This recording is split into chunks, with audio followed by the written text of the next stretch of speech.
Ժողովրդական մի ասույթով եմ ուզում խոսքը սկսել, հետո բուն թեմայից։ Հայտնի խոսքը ասում ավելի լավ է լռես, բոլորը իմանան դու անգետ ես,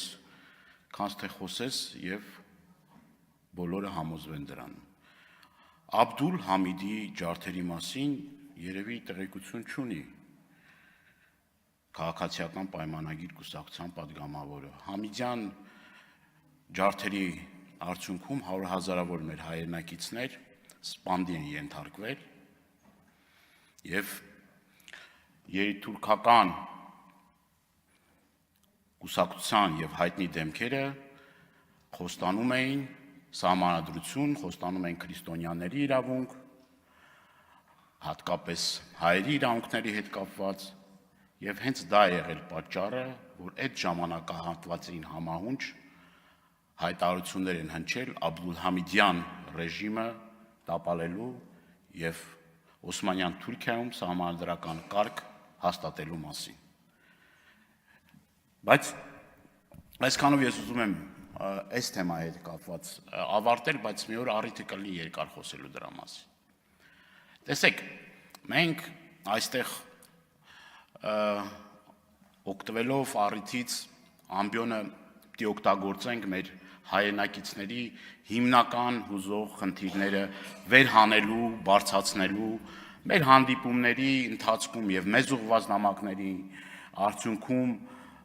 տեսնելու եւ ի վերջո բժշկական տերմինով ասելով ախտորոշելու, պատճառները գտնելու եւ ամեն ինչ անելու, որ ինչպես ասեց իմ գործընկեր Ագնեսա Խամոյանը, յուրաքանչյուր Հայաստանի Հանրապետության քաղաքացի իրավունք ունի պահանջելու պետությունից, որ պետությունը հոգա իր առողջապահական առաջնային կարևորության խնդիրները։ Գործընկերս խոսեց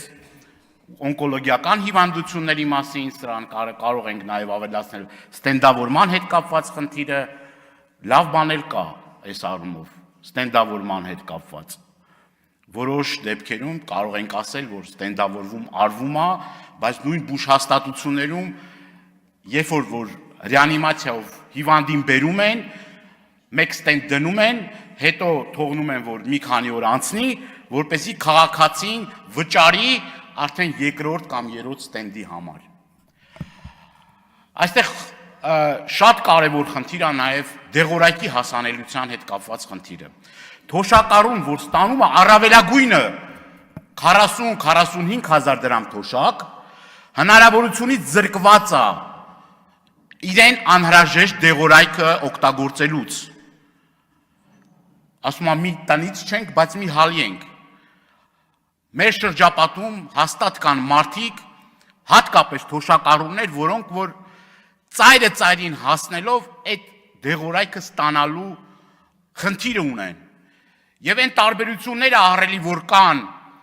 մեր հանրապետության եւ Վրաստանի հանրապետության, ես բազմաթիվ անգամներ այս ամբիոնից ասել եմ, որ մարդիկ ստիպված ծանոթ բարեկամ, որ գնում է արտերկիր, խնդրում են որպեսզի դեղորայք բերի։ Կրկնակի երրակի անգամ թանկ Հայաստանի հանրապետությունում։ Եվ սա լրջագույն խնդիր է։ Սա մեզ բոլորիս պիտի հուզի։ Հաջորդը, որին ես ցանկանում եմ անդրադառնալ,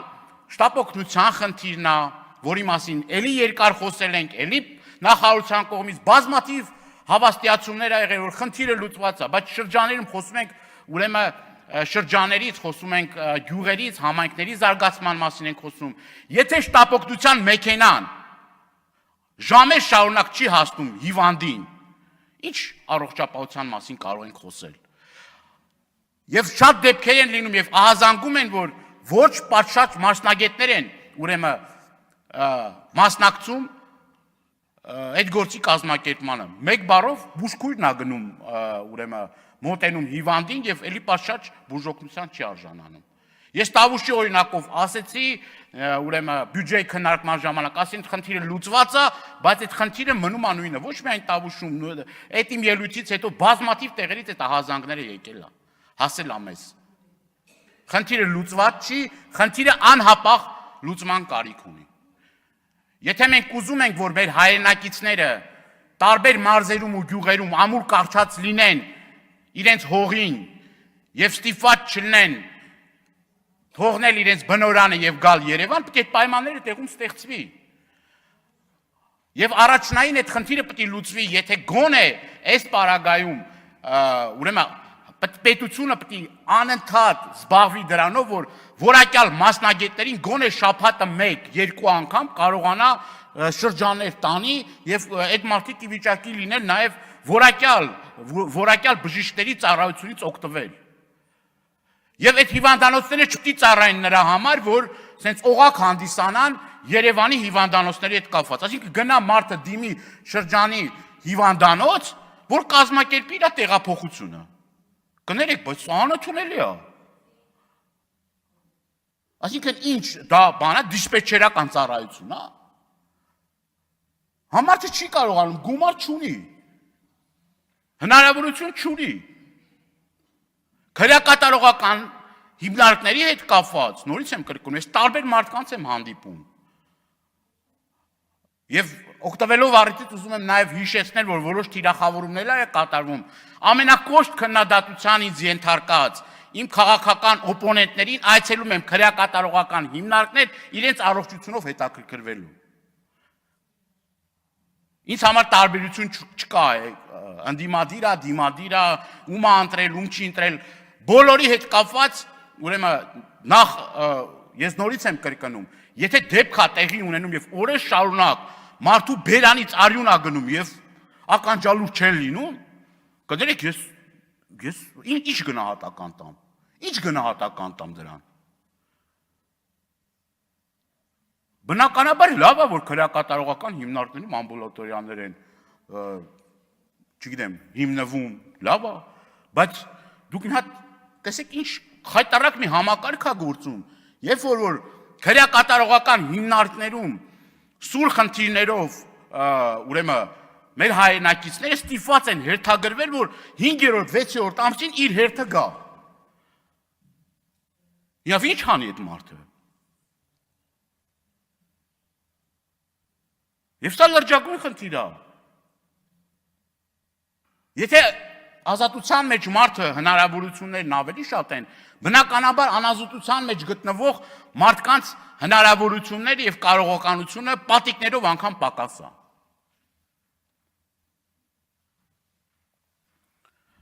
Եվ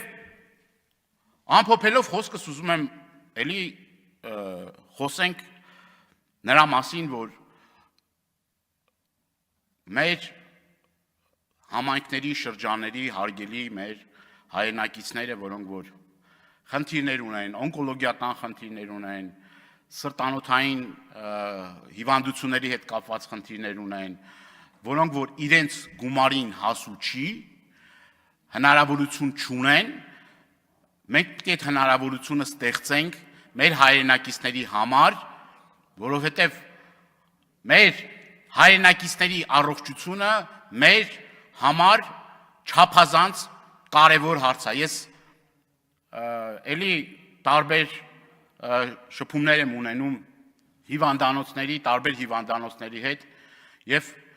ուղղակի մեծ ցավ եմ ապրում, երբ մարդ գալիս է հիվանդանոց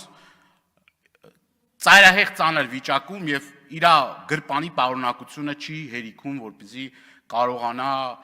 լուծել իր որդու զավակի կամ իր ծնողի հետ կապված։ Դրանից ավելի ահավոր բան հավատացեք գոյություն չունի։ Այդ խնդիրը իդեպ այնպես չի, որ ընդդիմությունը քննադատում է կամ ասում է կամ բարձրաձայնում է, այնպես չի, որ այդ խնդիրները չեն եղել, ձեր իշխանության օրոք են եղել, ամենևին դա չի նշանակում։ Բայց ամեն անգամ ուրեմն տարիներն անցնում են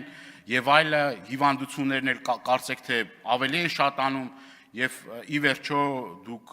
7-8 տարվա իշխանություն եք եւ այս խնդիրները